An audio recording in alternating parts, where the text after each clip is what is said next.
going on, guys? This is Luke from Lyric Customs Designs. I had the opportunity to do a Spec D retrofit build, and I see a lot of people on the G8 pages wanting to do this build themselves, but they're sometimes a little bit scared to do it. So I decided I'd make a video, walk you guys through the steps, and that way in the future, some of you guys can take on this DIY yourself. If not, when I do have time to build, of course, I'll build you a set. So let's get started. So this set that I have here is actually a set I built 3 or 4 years ago. The customers had them, won them in the raffle, so they've got a little bit of wear and tear, but otherwise look good. They were split and painted white with the black two-tone, and they've got a RGB demon eye with a lens swap on them with the Pontiac etch lenses. But we're gonna take those projectors and throw them in the trash because those are the original Spec Ds, which with a lens swap are better but not good. So what we've got is the Acme Super H1, which is a good budget projector for a first build. It'll put out a tremendous amount more output than the OEM Spec D, and they perform well, they're reliable, and they don't break the bank. This full set also is usually available from G8only.com from Joe LaBruza. That's not a pitch, he just happens to have the full kit ready to go. It comes with this fancy little bracket. This is what the projector looks like split apart. I've already split this one because I'm planning on etching this lens to match the Pontiac logo and doing RGB demon eyes. This is the bi-xenon module. That's your low beam like that, and it flips down for your high beam. And this is what's considered the reflector bowl. Now this fancy bracket you have right here fits into this assembly in a certain way. Like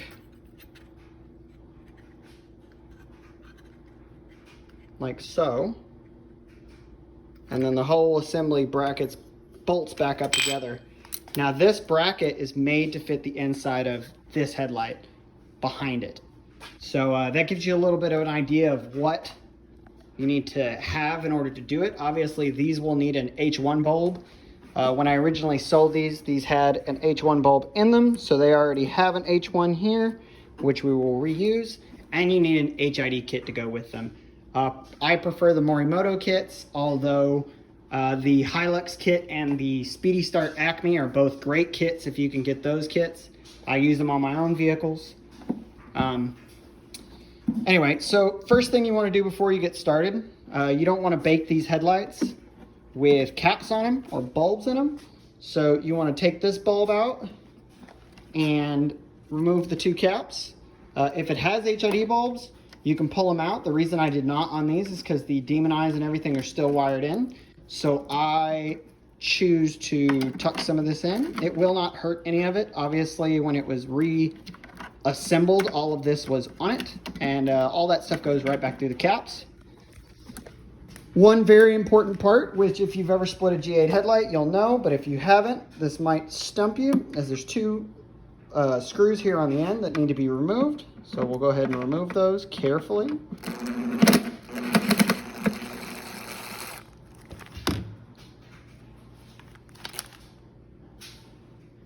Very hard to look at this. And disassemble. So once you have those 2 screws removed, you're ready to put this headlight in the oven. So I've got my oven in my house set to 255. You can do 265 if you want. I like 255 because if I forget it, it's not going to hurt anything. Obviously, if you forget it for an hour and walk away, it'll eventually cause some harm, but 255 is usually a pretty good temperature. And I've done 6 minutes, so this light right here has been in here 6 minutes. It's a little bit warm, but not too bad if you got calloused hands. And I'm going to put this right here so you guys can hopefully see what I'm doing. Let's see. Yeah, that's a good sight. So I have these. Alexa, dismiss. So I have these fancy little tools. These are on Amazon for I think $14. And what I do on the Spec D, since they're butyl, just wedge them in up the top at here. Get them in like that. And as it's splitting, I pick up these little tabs. You can kind of see these tabs. Tab, tab. As it's coming apart, I just push them up so they don't grab anymore. Like that. Now, the butyl you want to not get on the lens. If it gets on the lens, you're going to have a bad day. And you'll see it starts to split apart like this. Just stick your finger in there and kind of knock it down. If it's got extra, take it off like that and stick it back on. But try not to get your finger stuck because this stuff is real sticky. I usually just kind of go like that, pack it back in there on the lens itself, and I just kind of chase it. So I'm chasing this around like this. See how I'm splitting it bigger and bigger?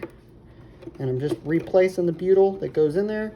Now, if you're splitting these headlights for the first time, it'll have this gray butyl that you can see, the light gray, like right here. Whenever I split Spec Ds, they don't put a lot of butyl on them, so I go ahead and replace it with extra. You don't need to remove the butyl like you do on the OEM headlights with perm seal. You just have to add. So I usually add, you know, a good strip down there with Morimoto retro rubber.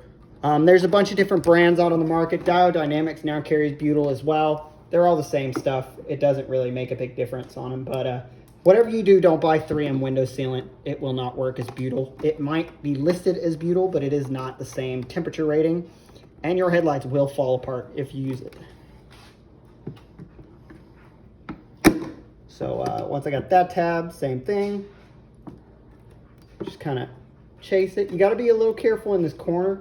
This is probably the easiest place to mess the light itself up because it doesn't want to come out of the corner. So you just kind of, see if you can see, chase it into the corner like this. And once you're in the corner, you can kind of put a little bit of pressure. Now this headlight's starting to cool off enough now to where it doesn't want to come apart. Now normally, if I was you, I would put it in the oven and get it working again so that it loosens up. But I got a little bit more confidence when it comes to splitting these things. So I can just get it to split like that. Break it all loose like that. Again, you got to watch these tabs. If they do bend up a little bit, just bend them back before the headlight cools off and you're fine. So I just work this with my hands now.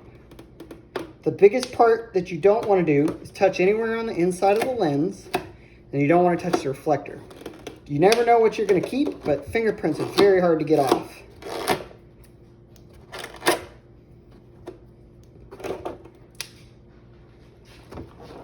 All right, the last one is probably the hardest part, which is sliding the edge out without pulling everything out with it. You pretty much just pull it, use leverage, and as this stuff comes, you just break it loose. You don't want it to stick to the lens. If it sticks to the front of the lens, you're gonna have a bad day. If you do get butyl on the lens, the easiest way to get it off is make a ball of butyl and roll it back and forth, and it'll slowly pull it off. All right, so there's the Spec D lens. This little wire right here goes to the DRL, which is still the original white DRL on these. If you ever want to change the DRL, all these screws come off. I like to put LED strips in behind those that are RGB or color changing, chasing, things like that to spice up these lights. That gives you that. All right, I'm gonna grab this light. So, inside your Spec D, you've got this very cheesy high beam, which usually doesn't do anything. And you've got the projector. So if you can see, this projector here is held in the back with screws that go into this fancy little plate. Now the plate that you see here on this projector holds the entire assembly in there. If you'll notice, this plate and this plate look awfully similar. Like that. Awfully similar in that shape. And that's because this one, once it's connected to this projector, bolts directly in place where this projector is. Then you've got a bi-xenon projector in the original Spec D. These two wires right here that you see red and black will go to the red and black that comes off of this high beam. You can see in the high beam right here. High beam. So this projector will be mounted over here, and you run these wires over to here and connect them to these two.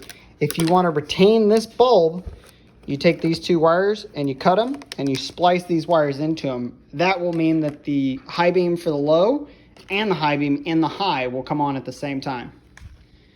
Anyway, that's a quick rundown of how you do it. Basically, from there you can do halos, you know, anything you want. These are a 90 millimeter ring here. I've used 80, 90s, and 100s here, and then these ones are a weird shape. They're like a 85 millimeter, but you got to do some cutting. You know, there's limitless options on these. I've done quads on these. This one's a very tricky one to do quads on because of the amount of space you have back here, but the options are limitless on these. The Spec are great headlights. The one thing I will say is these lenses tend to, over time, have issues. You'll see some marks and pitting and stuff like that in them, like that.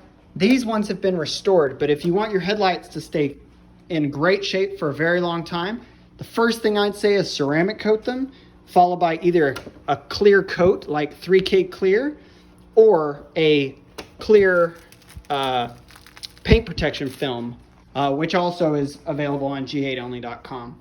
Pre-cut, in fact, that fit these headlights. So I hope the video helped, guys. I hope you guys are doing your own projects, and if you have any other questions or ever need anything, feel free to contact me. My name's Luke Larrick, and I own Larrick Customs Designs, and I do G8 headlights most of the time on the side. Thanks, guys. Have a great day.